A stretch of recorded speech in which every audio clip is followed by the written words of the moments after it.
चलो गाइस, आज हम पढ़ेंगे discharge of surety from liability section 130 to 139। मैं ज्यूम कर रहा हूँ कि आपको पता है श्योरिटी कौन है, प्रिंसिपल डेटर कौन है और क्रेडिटर कौन है। तो चलो देखते हैं पहला case. Section 130 notice of revocation by surety. इसके अंदर भी दो केसेस हैं, स्पेसिफिक गारंटी और कॉन्टिन्यूइंग गारंटी। स्पेसिफिक गारंटी के केस में लाइबिलिटी तभी डिस्चार्ज होगी श्योरिटी की जब प्राइमरी डेटर लाइबिलिटी पे कर देगा। बट कॉन्टिन्यूइंग गारंटी के केस में अगर श्योरिटी नोटिस दे दे तो वो फ्यूचर ट्रांजैक्शंस के लिए लाइबल नहीं रहेगा, बट स्टिल वो प्रीवियस ट्रांजैक्शंस के लिए लाइबल रहेगा। नेक्स्ट मेथड है डेथ ऑफ श्योरिटी, सेक्शन 131। इसमें ऐसा है कि जब श्योरिटी की डेथ हो जाती है, उसकी डेथ के बाद जो भी ट्रांजैक्शंस होंगी उसके लिए वो रिस्पॉन्सिबल नहीं है, बट उसकी डेथ से पहले जो भी ट्रांजैक्शंस हुई हैं उसके लिए वो लाइबल रहेगा। इन केस अगर प्रिंसिपल डेटर क्रेडिटर की लाइबिलिटी पे ऑफ नहीं कर पाया तो श्योरिटी के एसेट्स बेच के क्रेडिटर की लाइबिलिटी पे ऑफ की जाएगी। नेक्स्ट मेथड है वेरिएंस इन टर्म्स, सेक्शन 133। इसमें ऐसा है कि अगर कॉन्ट्रैक्ट ऑफ गारंटी बनाने के बाद प्रिंसिपल डेटर और क्रेडिटर उसकी टर्म्स एंड कंडीशंस में कोई भी वेरिएशंस लाते हैं without the consent of surety, surety से बिना बताए या पूछे, तो श्योरिटी उसके बाद वाली ट्रांजैक्शंस के लिए बिल्कुल रिस्पॉन्सिबल नहीं होगा, बट उसकी टर्म्स एंड कंडीशंस वेरिएट करने से पहले जो जो भी ट्रांजैक्शंस होंगी उनके लिए वो लाइबल रहेगा। नेक्स्ट है रिलीज और discharge of principal debtor, section 134 and 138। Section 134 में ये बताया है कि क्रेडिटर अगर फ्रेश कॉन्ट्रैक्ट करता है प्रिंसिपल डेटर से, जहाँ पे वो प्रिंसिपल डेटर को रिलीज़ कर देता है लाइबिलिटी पे ऑफ करने से, या फिर वो कोई भी ऐसा एक्ट करता है जिससे ये लगे कि उसने प्रिंसिपल डेटर को रिलीज़ कर दिया है लाइबिलिटी पे करने से, तो श्योरिटी को डिस्चार्ज कर देंगे। अब उसकी लाइबिलिटी डिस्चार्ज हो जाएगी, क्योंकि श्योरिटी की लाइबिलिटी तो प्रिंसिपल डेटर के लाइबिलिटी जितनी ही होती है, अगर वो उसको डिस्चार्ज कर देगा तो ऑटोमेटिकली ये भी डिस्चार्ज हो जाएगा।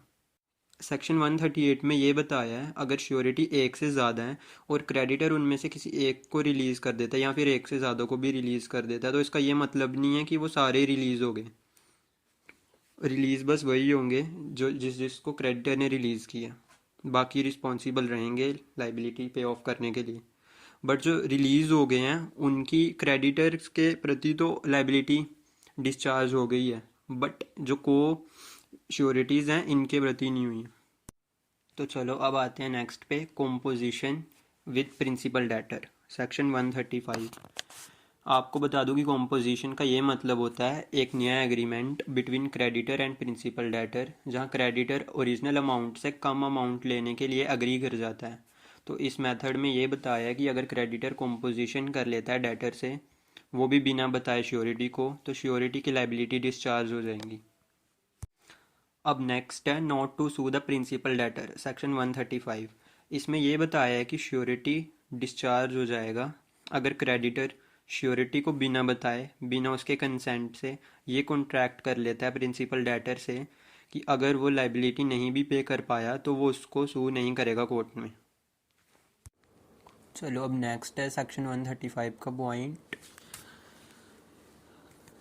कि श्योरिटी डिस्चार्ज हो जाएगा अगर क्रेडिटर बिना श्योरिटी का कंसेंट लिए प्रिंसिपल डेटर का टाइम एक्सटेंड कर देता है फॉर रीपेमेंट ऑफ डेट।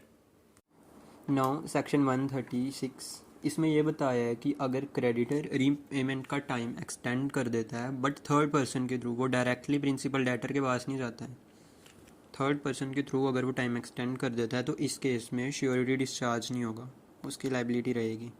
अब नेक्स्ट है loss of security bye a creditor, section 141। देखो, जो भी सिक्योरिटी प्रिंसिपल डेटर ने क्रेडिटर को दी होगी at the time of contract, उस एक्सटेंट तक श्योरिटी की लाइबिलिटी डिस्चार्ज हो जाएगी।